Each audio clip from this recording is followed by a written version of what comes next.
यहाँ पे हमको एक डिफरेंशियल इक्वेशन दिया है, वो कौन से टाइप का डिफरेंशियल इक्वेशन है वो हमको बताना है। तो यहाँ पे जो दिया है उसमें हम dy and dy/dx is equal to x plus y upon 1 plus x square दिया हुआ है। तो ये 1 प्लस एक्स स्क्वायर है वो dy के साथ यहाँ पे dy/dx के साथ मल्टीप्लाई में गया, यहाँ पे x plus y as it is. Okay, अब ये जो इक्वेशन है उसको हम 1 प्लस एक्स स्क्वायर से डिवाइड करेंगे, तो यहाँ पे dy/dx बचेगा और 1 प्लस एक्स स्क्वायर वाई के नीचे यहाँ पे आएगा और यहाँ पे x के नीचे भी आएगा 1 प्लस एक्स स्क्वायर। तो हमारा एक लीनियर डिफरेंशियल इक्वेशन हमने सॉल्व किया था, उसका जनरल फॉर्म क्या था, dy/dx plus p into y is equal to q। अगर यहाँ पे dy/dx है तो यहाँ पे y आना चाहिए, अगर यहाँ पे dx/dy है तो यहाँ पे x आना चाहिए।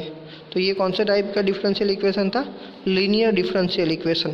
तो आप देख सकते हो यहाँ पे ये फॉर्म में है हमारा डिफरेंशियल इक्वेशन, तो ये होगा हमारा linear differential equation. Okay, next question देखते हैं, इसका सॉल्यूशन क्या होगा। ये जो डिफरेंशियल इक्वेशन हमको दिया है उसका सॉल्यूशन। ओके, तो ये माइनस वाई इस तरफ आएगा तो प्लस वाई होगा। ओके, अब हम x एंड y को सेपरेट करेंगे, dy के साथ y को लेके आएंगे यहाँ पे नीचे और x को dx के नीचे लेके जाएंगे। अब दोनों साइड इंटीग्रेशन अप्लाई करेंगे तो 1 अपॉन वाई का log y, 1 अपॉन एक्स का log x and arbitrary constant log c। तो यहाँ पे log का प्रॉपर्टी x इंटू सी, दोनों साइड से log कट होगा तो y is equal to x c. तो आप y by c is equal to x भी लिख सकते हो। ओके, तो आपका फाइनल आंसर होगा, यहाँ पे दो आंसर पॉसिबल है, एक तो है ऑप्शन बी में जो दिया है और ऑप्शन सी में, दोनों। ओके, आप आर्बिट्ररी कांस्टेंट कुछ भी ले सकते हो इसके लिए। उसके बाद वाला क्वेश्चन देखते हैं, एक काऊ है, ये पॉइंट में से पास हो रहा है और उसका स्लोप ऑफ टेंजेंट दिया हुआ है at point x y is equal to dy/dx। अब स्लोप ऑफ टेंजेंट आपको पता है dy/dx eight point x Y, वो दिया हुआ है 2y अपॉन एक्स। अब दोनों साइड हम x एंड y को सेपरेट करेंगे dx और dy के साथ, तो यहाँ पे dy के साथ y जाएगा और यहाँ पे dx इस तरफ आएगा। ओके, तो अब दोनों साइड इंटीग्रेशन अप्लाई करते हैं हम, यहाँ पे 1 अपॉन वाई का log y, 1 अपॉन एक्स का log x and arbitrary constant log c। अब यहाँ पे 2 जाएगा x के ऊपर, log का प्रॉपर्टी है, यहाँ पे अगेन दोनों का मल्टीप्लाई होगा, log x plus log y is equal to log x into y, तो एक्स स्क्वायर इंटू सी होगा, दोनों साइड से log कैंसिल आउट होगा, तो y इज इक्वल टू क्या मिलेगा हमको, एक्स स्क्वायर सी। अब हमको एक पॉइंट दिया हुआ है, वो पॉइंट में से हमारा काऊ जो है पास हो रहा है, तो x एंड y के जगह पे हम क्या रखेंगे, 3 एंड -4 रखेंगे x एंड y के जगह पे। तो ये जो इक्वेशन है उसमें x is equal to 3 and y is equal to -4, तो हमको c क्या मिलेगा, -4/9। तो ये c का वैल्यू हम वापस इक्वेशन में रख देते हैं, तो हमको मिलेगा फाइनल इक्वेशन ये। नेक्स्ट क्वेश्चन है हमारा, यहाँ पे हमको ऑर्डर एंड डिग्री पूछा हुआ है, डिफरेंशियल इक्वेशन है और उसका ऑर्डर डिग्री बताना है। तो आप यहाँ पे देख सकते हो, ये जो डिफरेंशियल इक्वेशन में हाईएस्ट डेरिवेटिव कितने टाइम्स हुआ है, यहाँ पे 3 टाइम्स हुआ है ना। ये एक डैश होगा तो फर्स्ट डेरिवेटिव, ऐसा होगा सेकंड डेरिवेटिव और 3 है तो थर्ड डेरिवेटिव। तो उसका पावर हमारा डिग्री होगा, तो उसका पावर कितना है, इसका पावर आप देख रहे हो 3 है, तो आपका डिग्री हुआ 3 एंड ऑर्डर हुआ 3। तो ऑप्शन नंबर ए जो है वो करेक्ट आंसर होगा। उसके बाद नेक्स्ट देखते हैं, यहाँ पे हम इंटीग्रेटिंग फैक्टर IF निकालना, यहाँ पे इंटीग्रेटिंग फैक्टर निकालना है हमको। एक डिफरेंशियल इक्वेशन दिया हुआ है ये, तो उसको पहले y एंड x को अलग अलग करते हैं यहाँ पे। तो यहाँ पे पहले ये माइनस वाला जो टर्म है इस तरफ लेके आएंगे तो प्लस हो जाएगा। उसके बाद यहाँ पे dy जो है वो dx के नीचे लेके जा रहे हैं हम, तो यहाँ पे x प्लस 2y² बचेगा।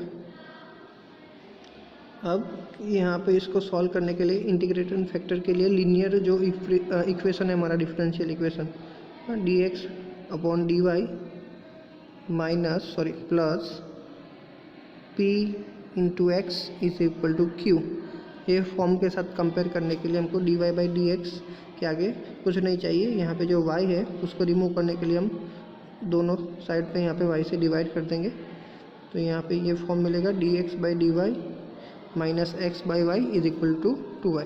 इसके साथ कंपेयर करेंगे हम, तो p इज इक्वल टू क्या मिलेगा हमको, -1/y and q is equal to 2y। अब इंटीग्रेटिंग फैक्टर का ये फॉर्मूला है e raise to integration p of y। तो p ऑफ y क्या था, -1/y।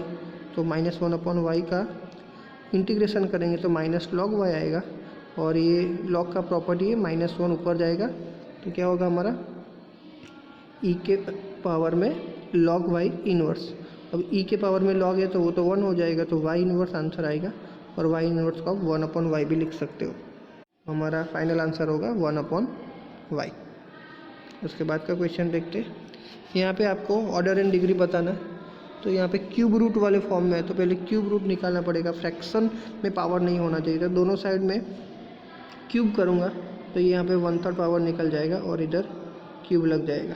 ओके, तो यहाँ पे हाईएस्ट डिफरेंशियल टर्म देखना है, तो ये है d²y/dx²। तो हमारा ऑर्डर क्या होगा 2, और वो जो डिफरेंशिएबल टर्म है उसका पावर क्या है 3, तो डिग्री होगा 3 एंड पावर होगा, ऑर्डर होगा हमारा 2। उसके बाद क्वेश्चन देखते हैं। यहाँ पे अगेन IF निकालना है, इंटीग्रेटिंग फैक्टर। तो ये हमारा डायरेक्ट फॉर्म दिया हुआ है dy/dx का लीनियर फॉर्म, तो उसके साथ कंपेयर करेंगे तो y का कोएफिशिएंट है 1/x, तो p हो गया 1/x, एंड ये होगा q हो गया x²। तो ये IF का formula e power p of x dy।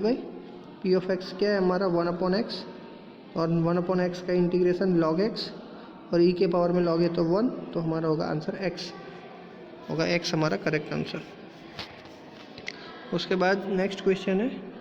यहाँ पे जो डिफरेंशियल इक्वेशन दिया है उसमें अगर y = 2 एंड x = 1 रखेंगे तो इसमें से कौन से फॉर्म का इक्वेशन बनेगा वो बताना है। Line, circle, parabola, ellipse. तो उसको सॉल्व करते हैं। पहले तो ये जो -y इस तरफ लेके आया तो +y हो गया, ये y को यहाँ पे dy के साथ लेके जा रहे हैं, और ये x को यहाँ पे dx के साथ लेके आए। y को इस तरफ लेके गए और x को इस तरफ लेके आए। अब दोनों साइड इंटीग्रेशन अप्लाई किया हमने, तो 1/y का log y, 1/x का log x and arbitrary constant log c। ये लॉग का प्रॉपर्टी से 2 ऊपर चला गया y² के साथ। यहाँ पे अगेन लॉग का प्रॉपर्टी x एंड c का मल्टीपल, दोनों साइड से log cancel out, y² = c × x। अभी यहाँ पे जो x और y का जो वैल्यू है y(1) = 2 जो दिया हुआ है, उसके ऊपर से x1 एंड y2 रखोगे तो c का वैल्यू कितना मिलेगा 4। तो 4 हम यहाँ पे रख देंगे इसके अंदर, तो क्या हो जाएगा y² = 4 × x। हमको पता है ये तो किसका फॉर्मूला है, पैराबोला का।